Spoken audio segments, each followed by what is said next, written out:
আসসালামু আলাইকুম। Technique easy এডুকেশনের পক্ষ থেকে নবম দশম শ্রেণীর শিক্ষার্থীদের জানাচ্ছি শুভেচ্ছা। টেকনিক ইজি এডুকেশন তোমাদের জন্য নিয়ে এসেছে ইজি বায়োলজি এই বইটি, যেখানে একটি পার্ট হচ্ছে বোর্ড কোশ্চেন অ্যানালাইসিস। স্কুলের পরীক্ষা অথবা বোর্ড পরীক্ষায় ভালো ফলাফল করার জন্য বোর্ড বই বুঝে পড়ার পর বোর্ড কোশ্চেন অ্যানালাইসিস করাটা খুবই গুরুত্বপূর্ণ একটা ওয়ে বলে আমি মনে করি। দেখো, এই বইটাতে আরও তোমাদের জন্য রয়েছে কিউআর কোড, যেটা তুমি এই প্রশ্নটা পড়ার সময় যদি কিউআর কোডটি স্ক্যান করো, একজন শিক্ষক এসে তোমাকে এই প্রশ্নটি আরেকটু ভালোভাবে বুঝিয়ে দিয়ে যাবে, যার ফলে তোমার ওটা আয়ত্ত করতে অথবা স্মরণে রাখতে একটু ইজি হবে বলে আমরা আশা করি। তোমরা চাইলেই আমাদের এই ইজি বায়োলজি বইটা সংগ্রহ করে নিতে পারো। এখানে বোর্ড কোশ্চেন অ্যানালিসিসের সাথে সাথে আরও অনেকগুলো পার্ট রয়েছে, যেটা তোমার বায়োলজির ভয়কে জয় করে পরীক্ষায় আরেকটু সহজ করার জন্য ভালো একটা প্রসেস হবে বলে আমি মনে করি।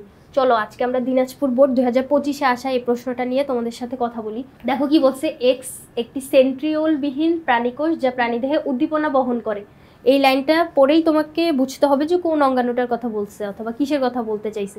এক্স একটি সেন্ট্রিওলবিহীন প্রাণীকোষে, সেন্ট্রিওলবিহীন যেটা হচ্ছে প্রাণীকোষে থাকে, এটা বলতে হচ্ছে নিউরনকে বুঝিয়েছে, তাই না? স্নায়ু কোষের একক নিউরনের কথা বলছে। ও হচ্ছে আমাদের দেহে উদ্দীপনাও বহন করে থাকে। এবার দেখো, ওয়াই কোনো একটি ত্রিকোণাকার মোচার মতো অঙ্গ। এটা ত্রিকোণাকার মোচার মতো শুনলেই বোঝা যায় যে হার্টের কথা বলছে, যা রক্ত সঞ্চালন করে। হার্টের কথা বলা হয়েছে। দেখো এবার ক খ গ ঘ চারটা প্রশ্ন এখানে দেওয়া আছে। কত বলছে, লসিকা কি, ফ্লোয়েমকে পরিবহন টিস্যু বলা হয় কেন, চিত্র এক্স এর গঠন, এক্স বলতে হচ্ছে ওই নিউরনের গঠন বর্ণনা চাইছে। এরপরে মানবদেহকে সচল রাখতে উদ্দীপকের ওয়াই এর ভূমিকা, অর্থাৎ হৃৎপিণ্ডের ভূমিকা, মানবদেহকে সচল রাখতে হৃৎপিণ্ডের ভূমিকা জানতে চাইছে। এখন দেখো, ওই ডান পাশে তোমাদের কোন প্রশ্নে কত নাম্বার বরাদ্দ এটা লিখে দেওয়া আছে, 1 2 3 4। যেই প্রশ্নে যত নাম্বার বরাদ্দ চেষ্টা করবা ওই প্রশ্ন তত প্যারা করে লেখার। কয়ের জন্য যেহেতু 1 প্যারা, তুমি চেষ্টা করবে এটা 1 লাইনে লিখে শেষ করার। ক্ষয়ের জন্য যেহেতু 2 প্যারা, এটা 2 নাম্বার, এটা 2টা প্যারা করার চেষ্টা করবা, যেখানে প্রথম প্যারাটাতে শুধু জ্ঞানমূলক একটা চরণ থাকবে, যেটা এক্স্যাক্ট প্রশ্নে যা চাইছে ওই কথাটাই লিখবা। এরপরে অনুধাবনে ওইটার আর একটু বর্ণনা দিবা অনুধাবনমূলক প্যারাটায়। এরপর গ আর ঘয়ে দেখো, যেহেতু 3 আর 4 নম্বর বরাদ্দ, এটার জন্য তোমাকে ভালো একটা হিউজ সংখ্যক বর্ণনা দেওয়া লাগবে, যেহেতু বেশি নম্বর বরাদ্দ রাখছে। এখন দেখো, চলো আমরা উত্তরে যাই। দেখো, মানবদেহে বিভিন্ন টিস্যুর মধ্যবর্তী ফাঁকা স্থানে যে জলীয় পদার্থ জমা থাকে তাকে হচ্ছে লসিকা বলে। লসিকা হচ্ছে মেইনলি যে তরল যোজক টিস্যুর একটা অংশ, যেখানে মানবদেহের বিভিন্ন টিস্যুর ফাঁকা স্থানে বলতে হচ্ছে তোমার যখন কোথাও কোনো জায়গায় যদি কেটে যায়, ওখানে যদি তুমি ব্যান্ডেজ করো, দেখবা যে ক্ষতস্থানের পাশে রক্তকণিকাগুলো তো হচ্ছে ব্যান্ডেজ করে বন্ধ করে রাখা হয়, কিন্তু তরল যে লিকুইড পদার্থগুলা, জলীয় পদার্থগুলা, ওগুলো হচ্ছে যেই জায়গায় মনে করো ক্ষত হয়, ওর পাশে হচ্ছে একটা হলুদ দেখবা তরল এসে জমা হয়, ব্যান্ডেজটা হলুদ বর্ণের হয়ে যায়। ওই হলুদ তরলগুলোই হচ্ছে মেইনলি লসিকা, যে জলীয় পদার্থগুলা। এরপর ফ্লোয়েমকে কেন পরিবহন টিস্যু বলা হয়?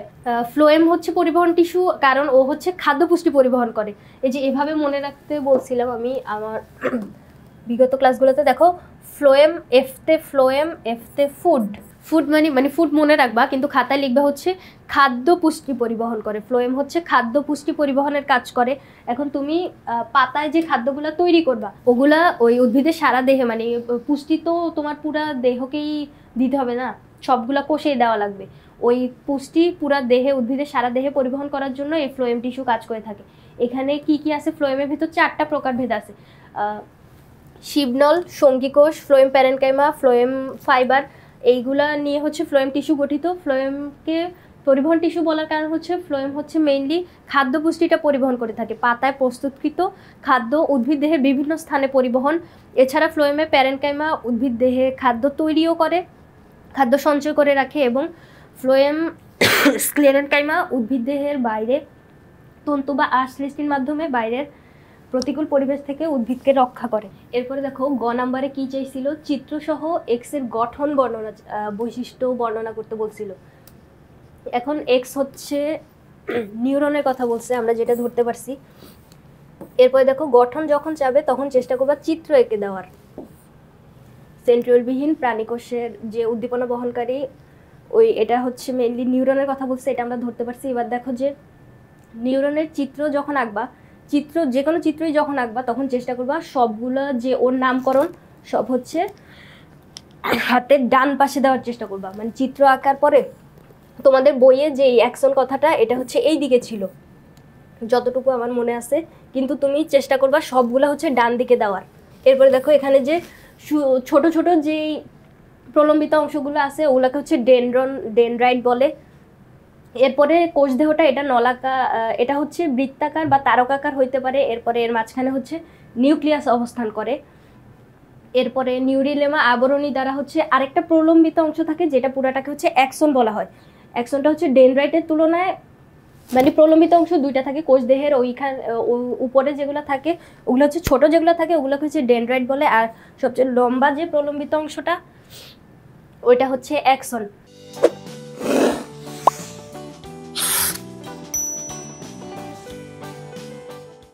এরপরে নিউরিলেমা আবরণীগুলো কত জায়গায় হচ্ছে থাকে না, মানে যে জায়গাগুলোয় হচ্ছে ফাঁকা স্থান তৈরি হয় ওই জায়গাগুলোকে বলে হচ্ছে রেনভিয়ারের পর্ব।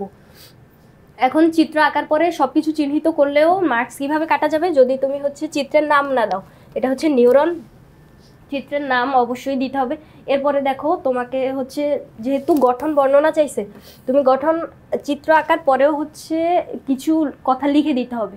কোষ দেহ দেখো যে নিউরনের কোষ দেহ বহুভুজাকার হইতে পারে, যেটা নিউক্লিয়াস যুক্ত, বহুভুজাকার আবার তারকাকার হইতে পারে, গোলাকার হইতে পারে। এই কথাগুলোও চাইলে এখানে লিখে দিতে পারো এই জায়গাটায়। তারকাকার হইতে পারে, গোলাকার হইতে পারে। কোষের সাইটোপ্লাজমে মাইটোকন্ড্রিয়া, গোলগি বডি আর রাইবোজোম, এন্ডোপ্লাজমিক রেটিকুলাম ইত্যাদি থাকে। সাইটোপ্লাজম বলতে এই যে কোষ দেহের ভিতরে যে অংশগুলো যে নিউক্লিয়াসের পাশে ওই জায়গাটায় হচ্ছে অবস্থান করে এই অন্যান্য সাইটোপ্লাজমীয় অঙ্গাণুগুলা। এরপরে দেখো ডেনড্রাইট, কোষের চারদিকে শাখাযুক্ত ক্ষুদ্র ক্ষুদ্র প্রলম্বিত অংশগুলোকে ডেনড্রাইট বলে। ওই যে আমরা কোষ দেহের পাশে যে ছোট ছোট শাখাগুলো দেখছিলাম ওগুলা হচ্ছে ডেনড্রাইট। এবার দেখো ডেনড্রাইটের সংখ্যা হচ্ছে এক বা একাধিক হইতে পারে, কিন্তু অ্যাক্সন যেটা ওটা শুধু একটাই থাকবে। এটাও একটা প্রলম্বিত অংশ, কিন্তু অ্যাক্সনের সংখ্যা হচ্ছে শুধু একটা। এবার নিউরনের কোষ দেহ থেকে যে লম্বা স্নায়ুতন্ত্র পরবর্তী নিউরনের ডেনড্রাইটের সাথে যুক্ত থাকে তাকে হচ্ছে অ্যাক্সন বলে। একটি নিউরনে একটি মাত্র অ্যাক্সন থাকবে। পরপর দুটি নিউরনের প্রথমটির অ্যাক্সন পরেরটির ডেনড্রাইটের মধ্যে যে স্নায়ু সন্ধি গঠিত হয় তাকে সিন্যাপস বলে। অর্থাৎ এরকম দেখো একটা এই অ্যাক্সন প্রান্তগুলা এর উপরে আরেকটা নিউরন আছে না, এই জায়গা দিয়ে মনে করো আরেকটা নিউরন আছে যেটার এই অ্যাক্সন প্রান্তগুলা এইটার যে ডেনড্রাইটের সাথে যুক্ত, এইটার ভিতর দিয়ে হচ্ছে স্নায়ু উদ্দীপনা হচ্ছে পরিবহন হয়ে যাবে। তাহলে এটাই বুঝাইছে যে ওই জায়গাটাকে হচ্ছে সংযোগস্থলটাকে হচ্ছে সিন্যাপস বলে। তাহলে তুমি এটা চিত্র দেওয়ার পরে এটা বর্ণনাটা দিয়ে দিলা। এরপরে দেখো ঘতে চাইছিল হৃৎপিণ্ডের বর্ণনা চাইছিল, মানে হৃৎপিণ্ড কিভাবে রক্ত সঞ্চালন করে মানব দেহকে সচল রাখে এটা হচ্ছে জানতে চাইছিল। এখন ত্রিকোণাকার অঙ্গটা হচ্ছে হৃৎপিণ্ড হচ্ছে রক্ত সঞ্চালন করে, মানে হৃৎপিণ্ড সংকোচন প্রসারণের মাধ্যমে রক্ত পুরা দেহে পরিবাহিত হয়। এখন রক্ত যদি পরিবাহিত না হইতো তাহলে তো ওই কোষগুলোতে অক্সিজেন পৌঁছাইতো না। এখন অক্সিজেন না পৌঁছাইলে তো কোষগুলো শ্বসন প্রক্রিয়ায় শক্তি উৎপন্ন করতে পারতো না, মানে কোষ বেঁচে থাকতো না। তাহলে দেখো দেহকে সচল রাখার জন্য অবশ্যই এই হৃৎপিণ্ড গুরুত্বপূর্ণ ভূমিকা পালন করে। আবার যখন রক্তগুলো চলাচল করে তখন হচ্ছে তাপীয় সমতা বজায় রাখে, মানে রক্ত দ্রুত চলাচলের মাধ্যমে একটা তাপ উৎপন্ন হয়, যে তাপীয় সমতা বজায় থাকে আমাদের দেহে। এরপরে অক্সিজেন কার্বন ডাইঅক্সাইড পরিবহন করে নিয়ে যায় এবং কোষে যে দূষিত পদার্থগুলা বর্জ্য পদার্থ ওগুলা আবার পরিবহন করে রক্তের মাধ্যমে মিশে গিয়ে ওগুলো হচ্ছে পরিবাহিত হয়ে দেহ থেকে নিঃসৃত হয়। তাহলে তুমি বর্ণনা কিভাবে লিখবা? দেখো হৃৎপিণ্ডের মাধ্যমে রক্ত সঞ্চালিত হয়ে পুরো দেহে অক্সিজেন পরিবহন করে এবং কার্বন ডাইঅক্সাইড বহন করে নির্গমনে সাহায্য করে। যদি দেহের প্রতিটি কোষে অক্সিজেন না পৌঁছাতো তাহলে কোষগুলো মারা যেত এবং মানবদেহে বিরূপ প্রভাব পড়তো, শ্বসন প্রক্রিয়া সম্পন্ন করতে পারতো না, শক্তি উৎপন্ন করতে পারতো না। এরপরে হৃৎপিণ্ডের মাধ্যমে রক্ত সঞ্চালিত হওয়ার কারণে আমাদের দেহে তাপীয় সমতা বজায় থাকে, বর্জ্য পদার্থ রক্তের মাধ্যমে সঞ্চালিত হয়ে দেহ থেকে নির্গত হয়ে যায়। এরপরে হরমোন পরিবহনে সাহায্য করে, যে হরমোন হচ্ছে আমাদের দেহের গুরুত্বপূর্ণ যে পরিবর্তনগুলো ওগুলো সাধনে সাহায্য করে। রক্তের কাজ মানবদেহে অতি গুরুত্বপূর্ণ। এখন রক্তগুলোকে পৌঁছে দেওয়ার জন্য তো হৃৎপিণ্ড কাজ করবে। আবার দেখো রক্তের ভিতরে আছে শ্বেত রক্তকণিকা, যেগুলো হচ্ছে জীবাণু ভক্ষণ করে। রক্ত তঞ্চনের জন্য অনুচক্রিকা সাহায্য করে, অর্থাৎ তোমার দেহে যদি কোথাও কেটে যায় ওইটা তঞ্চন বলতে হচ্ছে রক্ত যে জমাট বাঁধার প্রক্রিয়াটার কথা বলছে। এরপরে দেখো দেহের প্রতিটি কোষে তাই রক্ত সঞ্চালিত হওয়া খুবই গুরুত্বপূর্ণ। এই সঞ্চালনের কাজটি হৃৎপিণ্ডের কারণেই ঘটে থাকে। নিলয়ের সংকোচনের মাধ্যমে, অর্থাৎ হৃৎপিণ্ড হচ্ছে 4টা চেম্বার থাকে। তোমাকে যদি আমি একে দেখাই, দেখো হৃৎপিণ্ড যদি তুমি আঁকো, চেম্বার থাকে হচ্ছে 4টা, নিচের গুলাকে বলে হচ্ছে নিলয় আর উপরের গুলাকে বলে হচ্ছে অলিন্দ। এখন এটা যদি একটা হৃৎপিণ্ড হয়, দেখো ওর চেম্বারগুলো হচ্ছে এরকম, এটা 4টা চেম্বার, নিচেরগুলোকে যেহেতু নিলয় বলে, ওই নিলয়ের এই নিলয়টা যখন সংকুচিত হবে তখন মহাধমনী দিয়ে এই জায়গা দিয়ে হচ্ছে সবগুলা রক্ত দেহের সব জায়গায় পরিবাহিত হয়ে যাবে। এটাই বলছে যে নিলয়ের সংকোচনের মাধ্যমে মহাধমনী দিয়ে পুরো দেহে অক্সিজেন সমৃদ্ধ রক্ত পৌঁছে যায় এবং শ্বসনে উৎপন্ন পুরো দেহ থেকে কার্বন ডাইঅক্সাইড বহন করে নির্গমনে সাহায্য করে। তাইলে দেখো এত এত গুরুত্বপূর্ণ কাজগুলো যখন এই হৃৎপিণ্ড মানে ওর সংকোচন প্রসারণের মাধ্যমে, দেখো তোমরা ষষ্ঠ অধ্যায়ে হৃৎপিণ্ডের কাজটা পড়ছো, হৃৎপিণ্ডের মানে রক্ত প্রবাহের কাজটা এখানে ইম্পর্টেন্ট না, কিন্তু রক্তের কাজটা মেইনলি ইম্পর্টেন্ট, যেটা যেহেতু হৃৎপিণ্ড করে থাকে এজন্য আমরা বলবো যে হৃৎপিণ্ড হচ্ছে গুরুত্বপূর্ণ। এখন তুমি হচ্ছে এইভাবে যদি তোমাকে বলছে যে ত্রিকোণাকার অঙ্গটির গুরুত্ব বর্ণনা করতে, মানে ত্রিকোণাকার অঙ্গটি হচ্ছে মানবদেহকে সচল রাখতে যেহেতু মুখ্য ভূমিকা পালন করে, এভাবে যদি তুমি বর্ণনাটা লিখতে পারো, অর্থাৎ 4 নম্বরের জন্য 4টা প্যারা করে যদি এভাবে বর্ণনাটা করতে পারো, তাহলে হচ্ছে তুমি পরীক্ষায় ভালো একটা স্ট্যান্ডার্ড মার্ক তুলতে পারবা বলে আমি আশা করি। এভাবে আরও বোর্ড কোশ্চেন অ্যানালাইসিস করার জন্য তোমরা চাইলে আমাদের ইজি বায়োলজি বইটা সংগ্রহ করে নিতে পারো। ও পরবর্তী পর্বে আমরা অন্য কোনো একটা বোর্ড প্রশ্ন অ্যানালাইসিস নিয়ে তোমাদের সামনে হাজির হব। আজকে পর্বে এই পর্যন্তই, ধন্যবাদ।